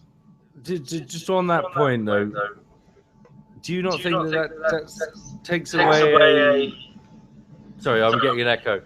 Does that not take away a sacred space to improvisation, where you're not treating it in a kind of disciplined way? You know, where you're improvising. You stick on a backing track, okay, cool, and then you start improvising. But I think it takes a bit of the. I can't articulate it. It takes a bit of the in the moment spirituality. I don't know how else to put it, away from the improvisational practice. Well, yeah, maybe Sorry, we. that's really unclear. That's really unclear. I'm not disagreeing with you. I'm saying that's what we do, but when we do it, we're not. It's a different kind of improvisation to the improvisation that Ornette Coleman or Derek Bailey might do, and it's a different improvisation to what Pat Metheny would do on a live gig. It's actually not necessarily improvisation, and it is coming up with stuff in the moment. But what it is it's slightly distinct from improvisation because it's us practicing vocabulary. Well, I think of improv. I don't consider it as much of playing in the moment as I do improv or composition in real time. So I think licks. I mean, I use licks all the time. I think any improviser who doesn't use licks, I mean, I'd love to know how they do it. That'd be really awesome. But I mean, you can still sing licks in your head. That's the whole entire point of practicing things you already know, but singing them. It's just you have to. Singing them to me strengthens your ear and makes you realize what you're playing. Instead of, and maybe some people can do that naturally, but that's just my tip for it. So I think to have a vocabulary is amazing. I love the Scott Henderson approach, which is when you find something that you like, say if you hear like a lick or something that's maybe no more than 8 notes, learn it and then move it in every key you can, every position, every fingering, every technique, and try to play it in different time groupings if it involves different groupings. I mean, just changing everything about it, and then at the end of a week you're going to have such a vast vocabulary that you can reference off of something very easy. And over the course of a year, then you'll have, 52 times, however many variations you do in your vocabulary. But even with that, you still have to be aware of what each of those sounds like, Yes, of course. Yeah, it's an accessing, you're accessing part of your memory, part of your experience when you improvise. That's certain. I just think that there's levels of improvisation. Oh, absolutely. Which is, I guess, what I was trying to say. But I also think there's also improvising in front of an audience and improvising for yourself are two different things, and they have two different functions.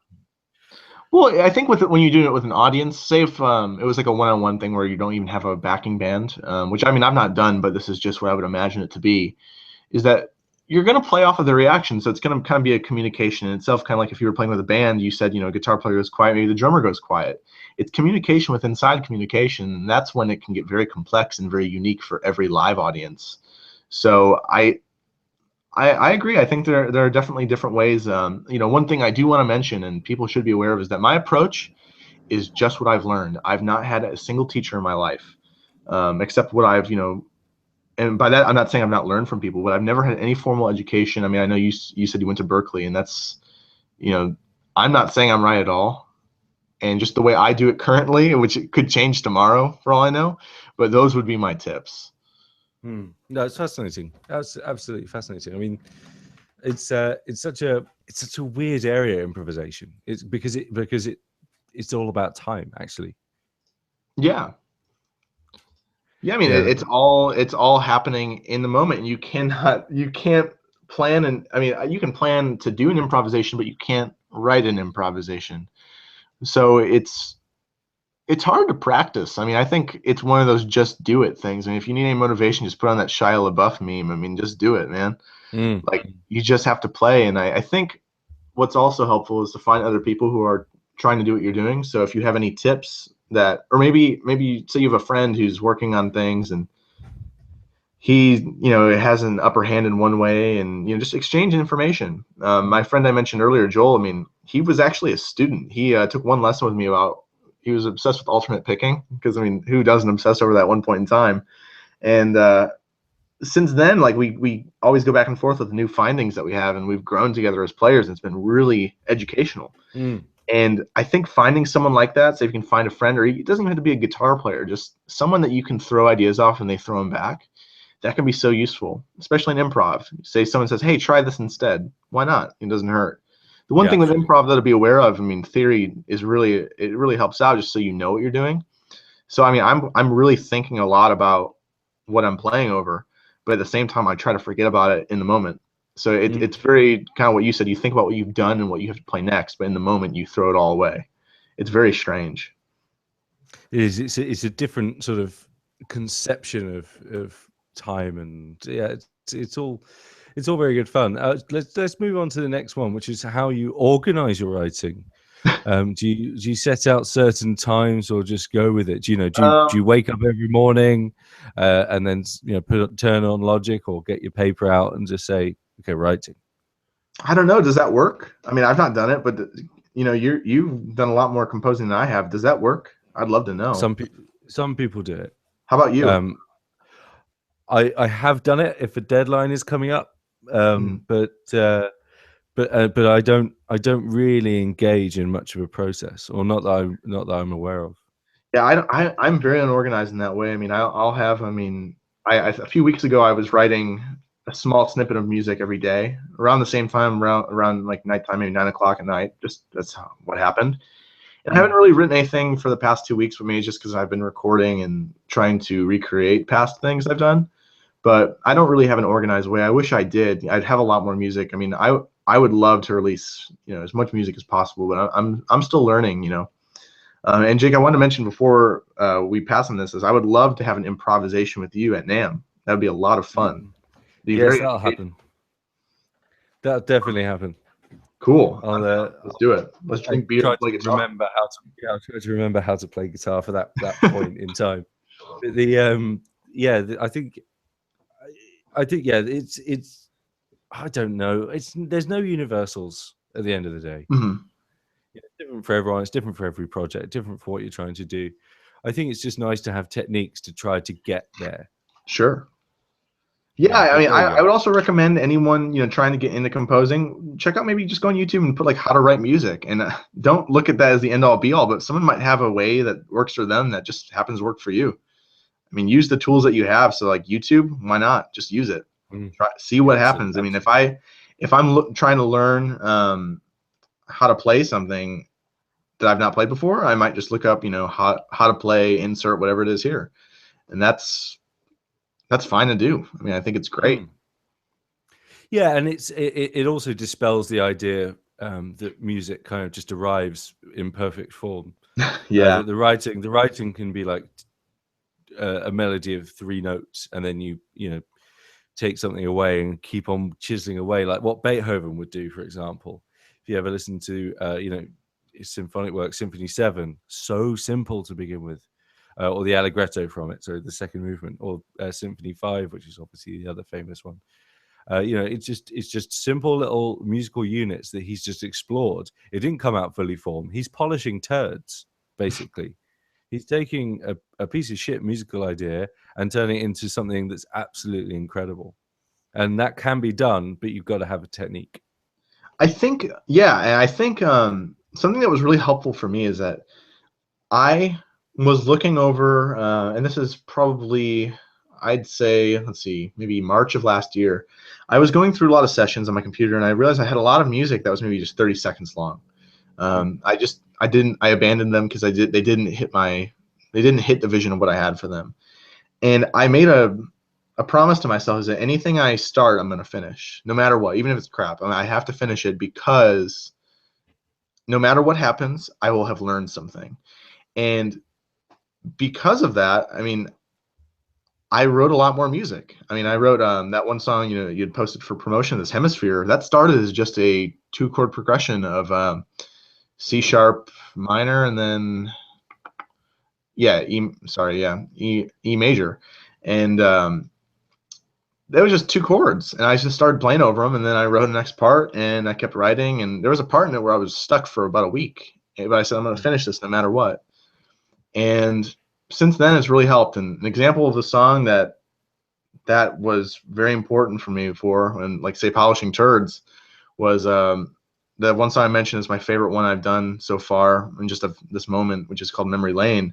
That song started out as just a little acoustic riff, and my girlfriend said, "Oh, it sounds like it would be theme music for Full House," which I don't know if you ever watched that, but she's like, "It sounds like cheesy TV music," and she was just being playful, but I was like, "Man, it kind of does," so I threw it away. And then I was like, I'm gonna see if I can make it into something cool, just for fun, and I did, and I love it now. So you have to be open-minded with everything, I think, with writing. Maybe that's the organization I have, if anything, is I just try to finish the idea. It's funny because the person asking that question, Andy Doble, really great keyboard player, good friend of mine, does a similar thing to you, which is come up with quite a few sort of 30-second ideas, but it's that finishing thing is a totally different discipline. Yeah, but it's the same impulse to begin with, and that's the thing. It's all in there. It's capable of it. It's just a different sort of different drive. It's difficult though. I can appreciate that. something I also want to put in there is that there's the song that is one of the final tracks of the album, and it started out as a demo I had done for an amp company, and everyone was like, "Oh, where are you gonna put the song on your album?" I was like, "Yes." So what's funny is that none of the music from that demo made it into the song, because I had written something after it that was the basis of entirely something different. But now I have the advantage of being able to take something else, which is what I originally wrote, and maybe use it down the line. So I had finished a piece of music, and I decided I want to cut out like the beginning of it, but I wouldn't have written the whole entire thing if not for the beginning.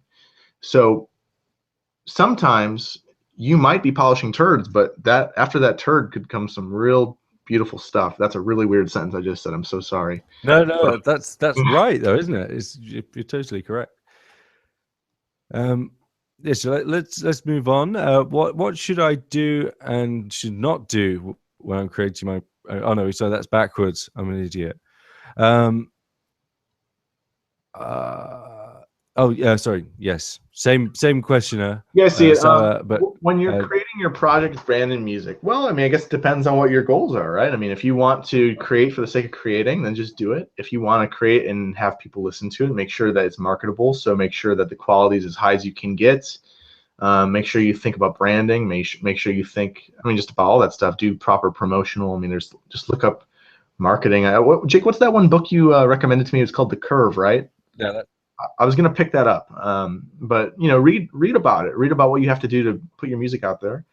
I don't know. I mean, it doesn't really matter that much, just because you have to start putting stuff out for people to even take notice. I don't know of a single person who's put out one thing that exploded. I mean, maybe this has happened, but like one song and suddenly that song made their career. It just doesn't really happen these days. So I did a lot of. unfortunately, Oh, go ahead. so unfortunately, I think you have to just be a very, very hot girl for that to happen.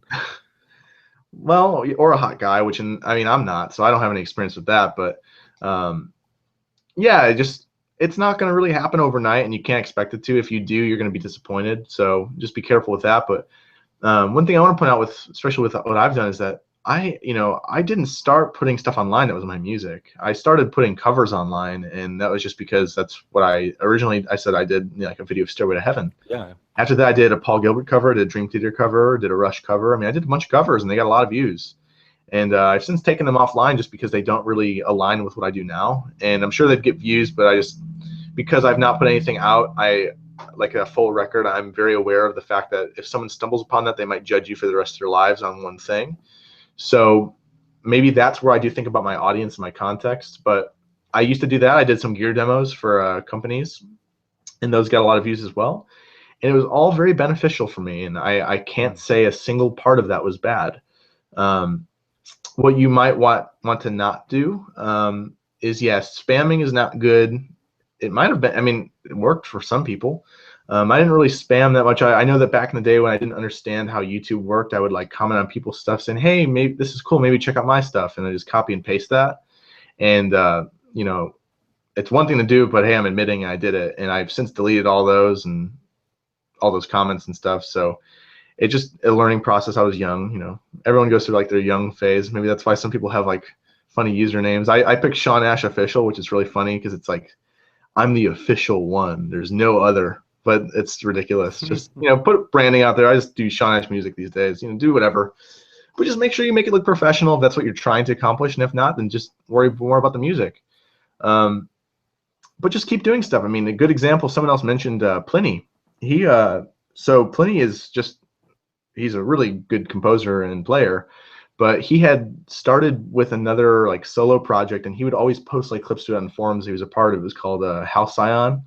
And it was some really cool stuff, and he was definitely like, you know, learning his sound and whatnot. And then he put out his first EP, and then it got a lot of views because it's really great.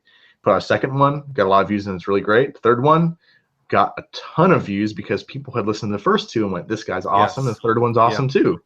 So for me, you know, I'm putting out a debut album, and I'm not thinking, hey, after this, I can coast. I'm thinking already about what I'm releasing later next year and then the next year after that.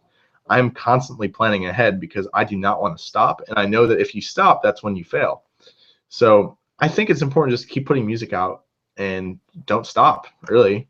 Or you also mentioned David Maxim. I think his last name is Mitchik. He's amazing. I love his music. And his first was an EP or was an album, I don't know, but it came out a long time ago. It seems like maybe 5 or 6 years ago. I might be wrong on that, but someone can correct me, I'm sure. But you know, he put that out, and it's only probably on his third release that people really started, like, at least I saw it kind of exploding. And since then, I mean, he's been doing amazingly, you know, publicly and with, you know, the perception of him. So I mean, his stuff just keeps exploding, and he's doing more music. He's not stopping, and I think that's maybe more valuable sometimes than just trying to make the perfect record and putting it out. So just imagine what the world would be like if Rush had waited to put out, you know, 2112 because they wanted to make every guitar sound perfect. You know, I'm a huge Rush fan, so same. So like, or Led Zeppelin, you know, you name them. It's like, what if Jimmy Page had overdubbed every guitar to be perfect? I mean, the albums wouldn't be out yet. They would have only put out one. So you just have to make use of your time and just put stuff out there. Just do as best as you can. Yeah, absolutely. That's a really fantastic point. I think it's something that we all forget as well. We try to get to perfection before we even have something. It's an odd thing making music. It really is. I agree. So when you write, do you think about whether the audience won't appreciate your music because it's too complicated? No, I mean, if anything, it's probably, I guess just because I wrote it and I know the inner workings, I don't really think my music's that complicated. But if they think that, that's cool. I mean, I don't mind. I just write the music I literally hear in my head. So with Hemisphere, like that song, the melody, I did not write that on guitar. I was sitting here humming. I was playing, like looping the part that I knew had to be a chorus part just because of the groove. And I wrote the music in my head, and then I played it on guitar. Actually, I programmed it first so I wouldn't lose it. So I just put the notes down in Logic, and then I learned how to play it, and decided what phrasing I wanted, and then went from there. So complicated, undercomplicated, overcomplicated, I don't care. I mean, as long as you hear it in your head, that's fine. Like, perfect example, this is Dream Theater. They have a song called The Dance of Eternity with like 100-something time signatures. And a lot of people think it's overkill. A lot of people think it's overcomplicated, but who are we to judge? They wrote it. Let them write it, and let them continue writing music. So I'm not worried about what fans think in regards to complication or not, because I don't know. It just doesn't matter as much as me doing it. Again, it borders on self-doubt and narcissism, and not trying to sound like I'm self-absorbed. But if you worry too much about things, it keeps you down. It really does. Yeah, and also they're just not your audience if they think it's too complicated. Maybe they'll like something down the road. I mean, if I know that I have a lot of notes on a few of the songs in this. I have less notes on other songs, and that's fine. If someone says the song has too many notes, then maybe you'll like one day when I plan to eventually do like an acoustic record that's just one acoustic guitar. I write music all the time of different mediums, and not every single song, not every single melody, not every single album will be to someone's taste. So the more you worry about it, the less time you have to do music. Would you subscribe to the idea that that what you want is 10 people, so you've got like an audience of 30, that what you want is 10 people loving your music, 10 people hating your music and 10 people finding it okay, or there's two more, or would you like there to be 20 people quite liking your music and 10 people not really caring? Or would you like 25 people to hate your music and 5 people to absolutely adore it? Well, I mean, I'm flattered if all 30 just listen to the full song. That's cool. Yeah. I mean, honestly, man, like I don't want to sound like I'm getting too simple or I'm avoiding the question, but I would rather just make music and not worry about that. Because if you worry about that, if you think about how is this going to be received, that is more time away from improving yourself. But that's And not what comedians do, is it? Or filmmakers. sure, They all think they've got some sort of idea of the audience, or they think there's going to be some people who aren't going to like this. There's going to be some people, even within the audiences we have. So if 30 people turn up to a guitar instrumental gig, you go, some of those guys aren't going to like that, but it doesn't matter. well, I think let me rephrase it in a way is that I'm flattered if anyone listens to my music. Say 30 people hate it. That's cool. Thank you for listening. I genuinely appreciate it. Put me in a lie detector. I still appreciate their time. We only have a finite amount of time on this planet before we croak, so I appreciate them spending some of their life. But if you are constantly thinking about if you're thinking about, I hope people like this, you get in your own head, and that's what I'm saying is not worth it. I'm not saying not to think about how you want to present it, maybe in marketing. Like maybe don't just put out like a black album cover and say this is my music, because then no one's gonna listen to it. But if you're thinking about the actual content and about how it's going to be received, if you think too much about that during the writing process, that's when it can hurt you. When it's smart to think about it, and this is something we didn't touch on, is after you're done with your music, how do you think about how it goes out? So I know, like, there are certain songs that I've already finished and I've went, okay, I can tell that this song will probably go well with this audience or this, that. But I was not thinking that, and I would never think of that during the writing process. But afterwards, yeah, why not think about that? Sure. So I would probably rather, well, I guess it depends. You said, I know that one book, but The Curve it's about turning fans into super fans, and that's how you get a lot of your, say, income as a businessman. And that's a lot different. And that's maybe where I'd be more concerned with the people who really love it, the people who kind of love it, and the people who hate it. So I guess each one of those has its own approach, I don't know if that makes sense. Did I kind of explain myself? I hope I can. You did. You say it doesn't enter into your writing process, but you didn't tell me what you'd prefer. It's hard to say. I mean, when you say love them, I mean, are those people going to buy every album and come into every gig? Yeah. What about the people who kind of like it? Are they going to buy an album, or what will they do? They might buy an album, but they might forget about it the next day. Okay, so out of all of those, you said, so the options were 10, 10 and 10, or 10 and 20, or then 20 and 10, right? Yeah, so, or a small number. Say 5 absolutely adore it. They're massive fans. I'd rather have the one where the most amount of people have more positive thoughts about my music for one reason, which is that you can always change someone's mind. And if someone kind of likes your stuff, you might make them fall in love with your stuff later.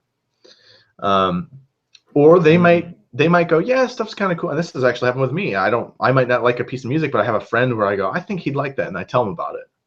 So I think the more positivity about any one thing, probably the better in the long run, because there's going to be an advertisement in there, if that makes sense. And that's, from the point of marketing it or putting it out there. But I guess that would probably be my answer, is maybe the 10 people who love it, 10 people who kind of like it, and then 10 people who hate it. Ideally, in an ideal world, no one would hate it, but that's not the reality. In an ideal world, everyone would love it, but again, that's not the reality. But what would you do? Or what would you prefer? I think I'm coming around to the preferring just 5 people loving it. Like, really? absolutely adoring it, yeah. Because those are the people who are going to create, Reddits about it, or those are the people who are going to go and talk to people about it and be enthused by it, share everything. And then they're going, but the 5 people who love it are going to know other people who they know will love it. True. Yeah. They're not going to come and see a gig and go, oh, well, that was really nice, and then go away, and they're not going to tell anyone about it, but they liked it, and they maybe bought an album. But I think what I'm starting to sort of turn into being more interested in is the kind of the niche, the idea of a niche for something, Gotcha. that something can be created for a very small audience, but a very passionate audience. Well, I would say definitely that I mean that even more and more say like you know, with the music I do, it's typically labeled under progressive rock, and progressive mostly just because you can do a lot of things under that Yeah. umbrella. But within that genre, it's a niche genre, but it's actually growing. I mean, I just saw like a Steven Wilson video hit 1 million views, and that blew my mind. I mean, that's so amazing. So it might be that the niche, because of the amount of people who have the passion doing it, it's becoming much more than that. And that's something that we'll have to see in the future. I mean, who knows? It could become one day. I mean, hey, there's a time where jazz was pop music, so it could become prog rock. Might be that. Not saying probable, but the potential's there. So I will say one thing though, which is if you think too much about the numbers before you put out an album, it's easy to get disappointed. That might be something I would do. Think about like, oh, how many people are going to buy this? Who are super fans? That might be something you'd think about after a few records or a few releases. Yeah.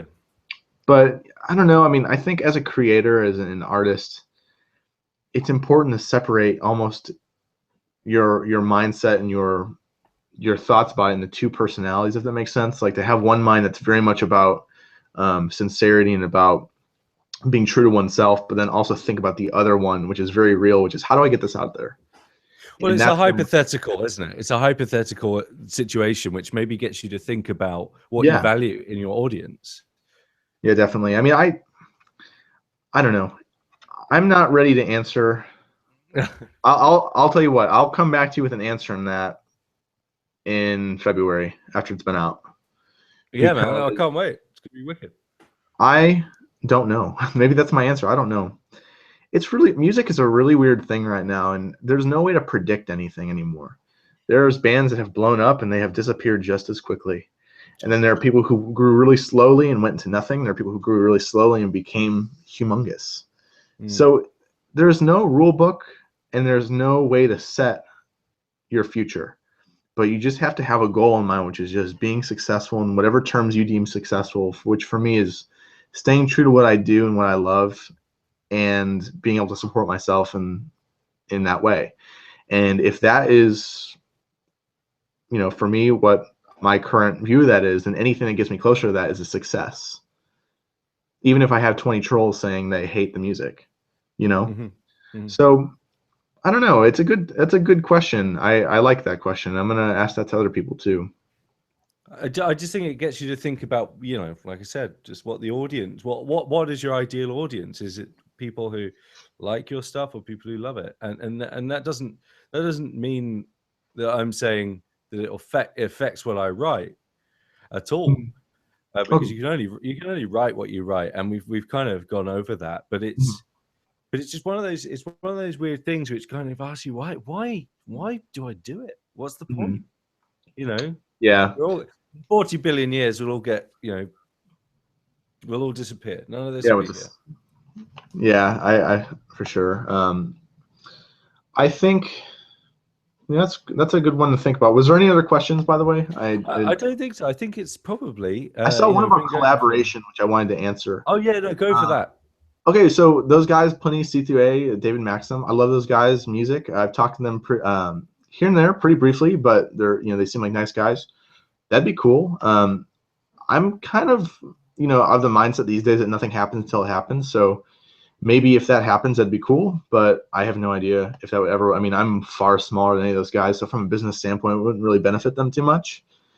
It'd be really fun. I think Plenty will be at NAMM, so it'd be cool to jam. Or if David's there, it'd be cool too. But it's just right now, I think where I am at in my career, my concern right now is just getting my album out because I mean, I feel actual guilt for not having music out for this long. Like I just need to have something out there. So that's my first concern. I'd love to do collaborations in the future.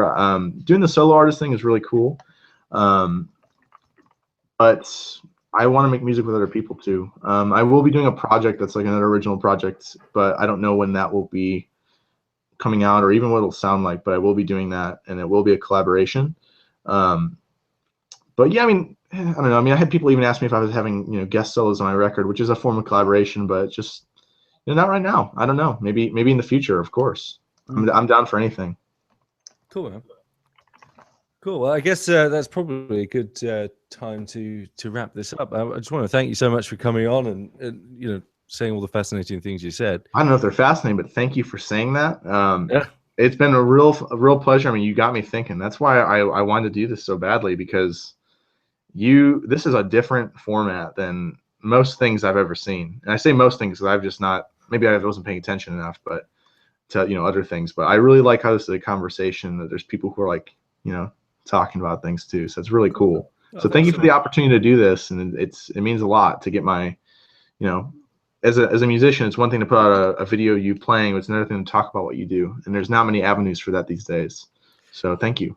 There isn't, and a lot of that I think is because it's difficult to do it anyway. But we'll I can't wait to see it in Am. Like I said, I'm about 90% certain that I'm going. But yeah, it'd be wicked. And apologies to all those guys who had trouble finding the stream.